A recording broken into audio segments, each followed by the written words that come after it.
आणि आता बातमी आहे बीडमधून। बीडमधल्या क्लासमध्ये अल्पवयीन मुलीचं लैंगिक शोषण करणारे शिक्षक नेमकं काय करायचे याबद्दलचा जबाब पीडित मुलीनं बाल कल्याण समितीसमोर दिल्याची माहिती मिळते। तर दुसरीकडे या शिक्षकांवरच्या कारवाईवरून धनंजय मुंडे आणि संदीप क्षीरसागर या आमदारांमध्येच राजकीय आरोप प्रत्यारोप रंगलेत।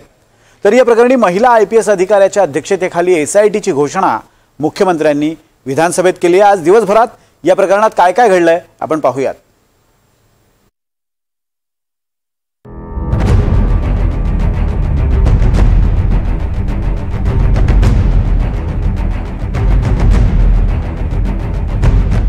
बीड मधल्या त्या मुलीनं सांगितली क्लास मधली इनसाइड स्टोरी। प्रश्नाचं उत्तर देण्याच्या बहाण्यानं सर घ्यायचे स्पेशल क्लास। लाथा मारल्या, बुक्के मारले, तरीही त्यानं फोटो काढले। हेच ते दोघे नराधम विजय पवार आणि प्रशांत खाटोरकर ज्यांनी क्लास मधल्या अल्पवयीन विद्यार्थिनीचा लैंगिक छळ केला। क्लासमध्ये काय चालायचं याची सगळी स्टोरी त्या मुलीनं पोलिसांना सांगितली। पोलिसांच्या अंगावरही काटा आला आणि त्या मुलीचे आई वडील तर अक्षरशः हंबरडा फोडून रडायला लागले। मुलीनं बाल कल्याण समितीसमोर सगळा घटनाक्रम सांगितला। तुझ्या एका प्रश्नाचं उत्तर देतो म्हणून प्रशांत खाटोरकर तिला क्लास संपल्यावर केबिनमध्ये बोलवायचा, तिला चुकीच्या पद्धतीनं स्पर्श करायचा। प्रशांत खाटोरकरनं त्या मुलीला केबिनमध्ये बोलावून कपडे काढायला लावले। मुलीनं त्याला प्रतिकार केला, लाथा मारल्या, बुक्के मारले, तरीही खाटोरकरनं जबरदस्ती केली।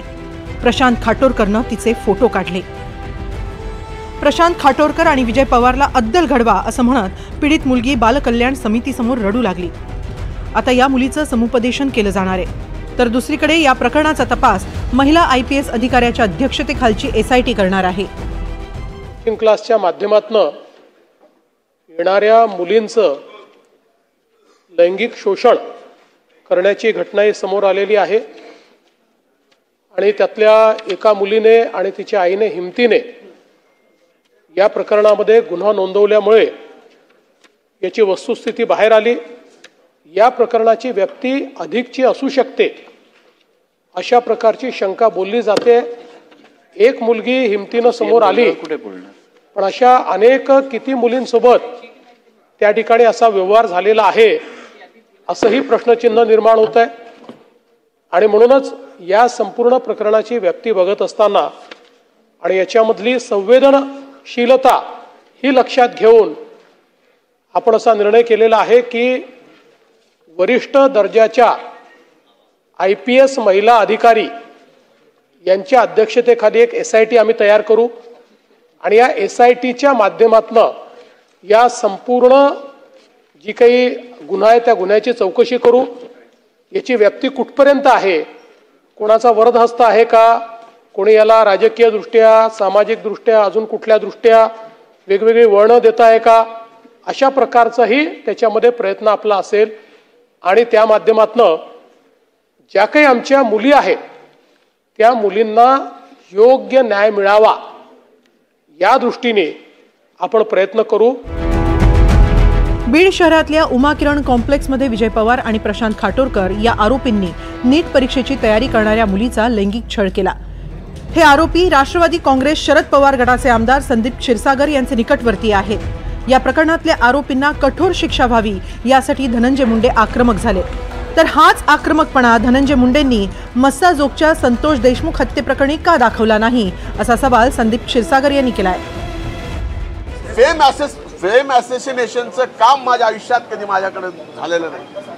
25 वर्ष मी राजकारणात, 25 वर्षात मी कधीच कुणावर खोटे आरोप केले नाहीत। 5 वर्ष विरोधी पक्ष नेता होतो, कधीच कुणावर खोटे आरोप पुराव्याशिवाय कधी केले नाहीत आणि कधी खोटे आरोप मी केले म्हणून मीही बदनाम झालो नाही, माझ्यावरही आरोप झाले नाहीत।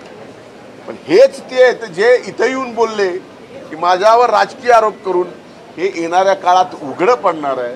आणि माझी आपल्या सर्वांना हात जोडून विनंती आहे की त्या लैंगिक अत्याचार झालेल्या आपल्या भगिनीवर त्याला ज्यांनी कुणी केला आहे त्यांना शासन होण्यासाठी हे टिकटॉक टेबल टेनिसचा बंद करावा आणि आपण सुद्धा यात मदत करावी ही आपल्याला हात जोडून माझी कळकळीची विनंती आहे। गुन्हा दाखल करायला ह्याला काही 10 दिवस लागले नाही गुन्हा दाखल करायला।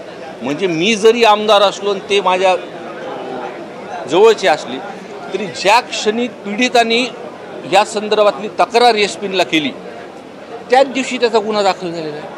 म्हणजे तुमच्यासारखे 150 दिवस मी गायब नव्हतो झालो कुठं. साहजिक आहे, त्यांची बाईट बघितल्यानंतर तुम्हाला वाटत असेल त्यांचं मंत्रीपद गेल्यामुळे त्यांना कुठं ना कुठं अजून सुद्धा दुःख आहे तसं. आणि एखादा गुन्हा झाला आणि मला असं वाटतं फक्त त्यांनी या गुन्ह्यातच जसं बोलतात येते तसं मसाजोगच्या प्रकरणात सुद्धा त्यांनी ॲग्रेसिव्ह भूमिका घेतली पाहिजे होती.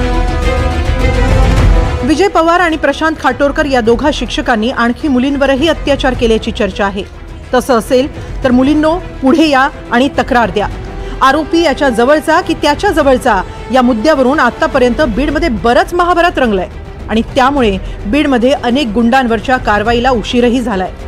आता पीडित मुलीच्या जबाबानंतर तरी या नराधम शिक्षकांवर लवकरात लवकर आणि कठोर कारवाई होईल ही अपेक्षा. Bureau report, NDTV Marathi, Mumbai.